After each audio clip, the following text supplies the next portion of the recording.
독서 왜 하세요? 라고 누가 물어보면 뭐라고 대답하시겠어요? 독서 모임 왜 가세요? 그러면 왜 가야 되냐고 그러면 뭐라고 대답하시겠어요? 그죠? 좀 본론적인 것 같은데 좀 우리가 생각하고 정리를 한번 해봤으면 좋겠어요. 주제는 왜 독서하세요? 좋아요. 네. 일단 첫 번째는요.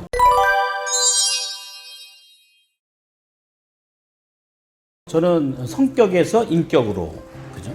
성격의 반대말은 인격이거든요. 인격의 반대말은 성격입니다. 우리가 통제할 수 있는 건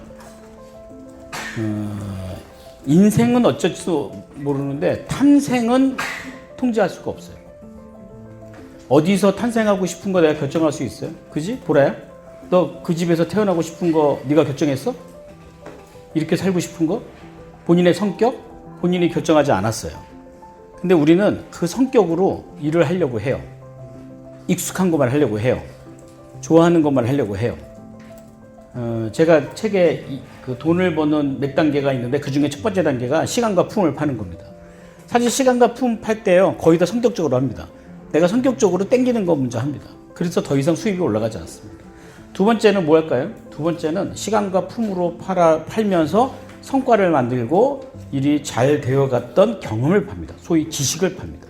그때쯤 되면요 돈도 좀 벌고 나누는 마음에 좀 멋져 보이긴 합니다. 근데 그게 이렇게 오래 가지 못해요. 그 지식의 약발이 그렇게 오래 가지 못해요. 그럼 세 번째 단계는 뭘 팔까요? 인격입니다. 지금은요 어떤 회사에서 누구를 뽑을 때 야, 그 사람 그 일 할 줄 안돼 모른대 보다 더 중요한 질문이 있어요. 뭔지 아세요? 그 사람 어떻대? 사실은 내가 저 사람과 뭔가 맞잖아요? 마음이 편해요? 그러면 회사 안 옮깁니다. 진짜 안 옮깁니다. 연봉을 많이 준다고도 안 옮깁니다. 근데 내가 아무리 조건이 좋아도요 그 인간과 맞지 않으면 옮깁니다. 왜 그럴까요? 성격이 맞지 않아서 그래요. 이혼 확률, 이혼료 가장 많은 이유 중에 하나가 뭔지 아세요?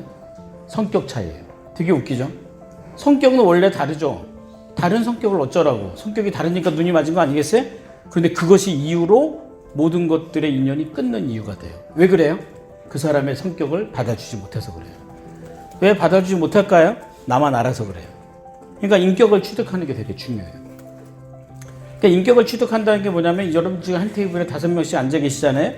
내가 얘기하거나 자주 만나는 분에게 내 성격을 알게 하지 마세요. 하지만 그 사람의 성격을 맞춰주세요. 그럼 그 사람이 나를 좋아합니다. 그러면 누가 유리해요? 내가 유리합니다. 힘들잖아요. 근데 거기서 이제 우리가 얘기하는 자존감이나 아까 얘기한 자신의 삶의 의미와 가치 이런 것들을 책에서 얻어서 충전하는 거예요. 그러면 내가 다른 사람을 맞추는 걸 어렵지 않다는 겁니다. 두 번째는 뭘까요? 두 번째 우리가 해야 될 건 뭐냐면 두 번째는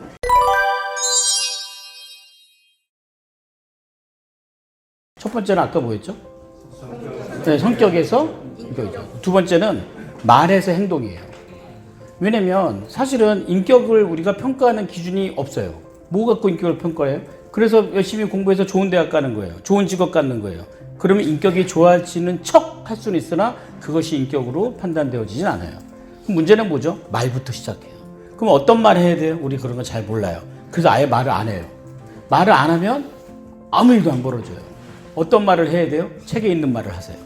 근데 문제는 책에 있는 걸 읽어도 내가 말을 하고 싶어도 문제는 뭐예요? 내 말을 들을 사람이 없어요.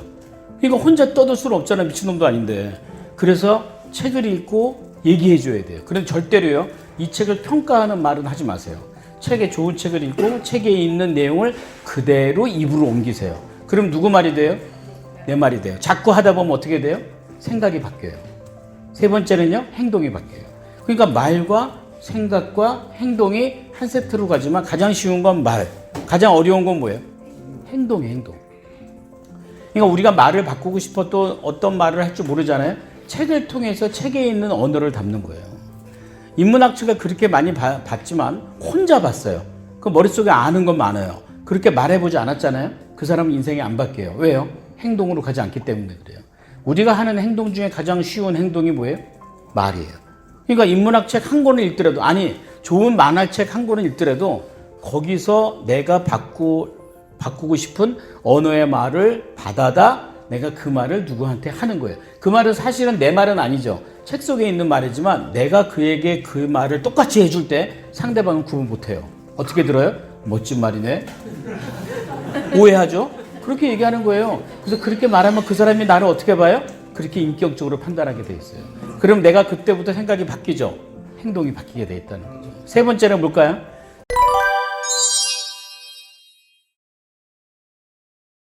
세 번째는 제가 볼 때 습관이에요. 근데 어떤 습관이냐면 행복한 습관이에요. 사실 여러분들이 책을 읽는 이유가 아까 제가 인격도 얘기했고 뭐 행동도 얘기했지만 다 너무 고달퍼요. 그죠? 그럼 책을 읽는 가장 큰 이유는 뭐예요? 행복하려고 읽는 거예요. 왜 일하세요? 행복하려고 일하시는 거예요. 어떠세요? 지금 행복하세요? 행복해야 돼요. 근데 문제는 내가 행복해 본 적이 없잖아요. 그럼 행복하고자 노력하지 않아요. 행복하고자 노력하려면 내가 행복을 선택해야 돼요. 그게 습관이에요. 여러분들이 왜 행복해져야 되냐면 가만히 집에 있는데 행복하지 않아요. 이 시간에 오늘 쉬는 날인데 집에서 보면 훨씬 더 행복하지 않을까? 편할 수는 있어요. 그런데 편한 게 곧 행복하진 않아요. 내가 뭔가 스스로 성취감이 있어야 되는데 너무 높으면 그 성취를 못해요. 그래서 좌절을 해요. 그러니까 여러분들이 만나더라도 너무 성공한 사람 만나지 마세요. 너무 성공한 사람 만나지 마세요. 만날 수도 없고 만나면 좌절감이 일어요. 왜요? 비교가 돼요. 차라리 만만한 사람을 만나세요. 만만한 사람을 만나서 행복한 얘기를 하되 얘기의 본질이 유대감에 있어야 돼요. 그 유대감에 있으면 내가 행복한 습관을 얻을 수 있죠. 그 습관이 뭘 바꿔요? 인생을 바꿔요. 탄생은 내가 통제할 수 없지만 인생은 내가 통제할 수 있어요. 인생을 언제까지 살 수 있지 몰라요. 60평생, 80평생 몰라요. 그런데 오늘은 내가 통제할 수 있잖아요.